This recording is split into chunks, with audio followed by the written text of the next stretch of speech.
Salut à tous, on se retrouve pour découvrir ensemble le 1, 2, 3 imparfait qui vient de sortir. Ce sont 3 écrans pour découvrir, commencer à manipuler puis utiliser l'imparfait. Vous allez voir, c'est super.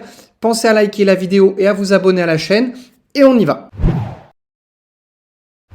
Vous connaissez déjà les 1, 2, 3, je vous mets un lien vers cette ressource et puis l'ensemble des 1, 2, 3 qui sont déjà sortis.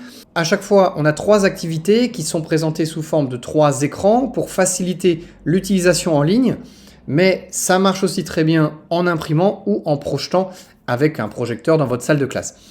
Première activité, c'est toujours une activité pour découvrir. Alors ici, on veut découvrir l'imparfait et on vous propose de travailler sur des films. Il y a des résumés de films qui sont ici. Et puis, on a les titres en haut, alors avec des petites cases pour qu'on puisse noter les numéros. Je sais pas, je mets un numéro au hasard. Voilà, ça permet de retrouver les choses. Et à chaque fois, dans les résumés de ces films, on a essayé de mettre le maximum d'imparfaits pour que les apprenants puissent observer, regarder comment ça marche. Bien sûr, il faudra les accompagner dans ce processus.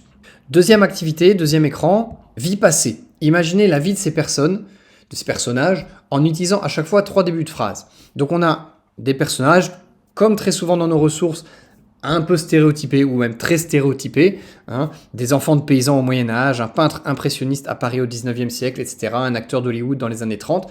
Et puis on a tout un ensemble de débuts de phrases avec de l'imparfait pour que les apprenants puissent commencer à raconter la vie de ces personnes. Bien sûr, il s'agit plus de donner un contexte que des actions, puisqu'on est avec de l'imparfait. Donc on est ici dans une deuxième activité où on commence à manipuler un petit peu les choses, manipuler un peu l'imparfait, mais de manière pas encore complètement libre.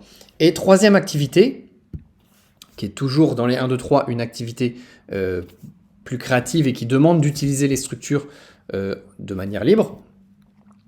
Comment c'était le jour où? Donc vous choisissez une photo, d'accord? Et il s'agit ici d'inventer un contexte qui explique ce qui s'est passé. Alors on a un exemple ici, comment c'était le jour où? On a choisi cette photo, a priori. Et donc comment c'était le jour où on m'a opéré alors que je n'étais pas malade? Voilà, donc l'apprenant doit inventer un peu la situation. Et puis ensuite, voilà, c'était un vendredi matin et j'allais au travail. À l'époque, je détestais mon travail, donc je ne voulais plus y aller. J'ai fait croire que j'avais une crise d'appendicite et qu'il fallait m'opérer d'urgence. Voilà, donc en utilisant un certain nombre de verbes qui sont proposés, et d'autres, à l'imparfait, l'apprenant recrée un contexte pour la photo. Bien sûr, il y a des photos un peu caricaturales, un peu extrêmes, ce qui laisse de l'espace pour les apprenants plus créatifs. Voilà, j'espère que ces 3 activités vous seront utiles. Bien sûr, il ne s'agit pas de les faire les 3 à la suite, ça peut s'intercaler avec d'autres activités. Là, c'est à vous de sentir un peu votre groupe, de voir de quoi il a besoin. Est-ce que vous voulez faire de la grammaire plus implicite, plus explicite?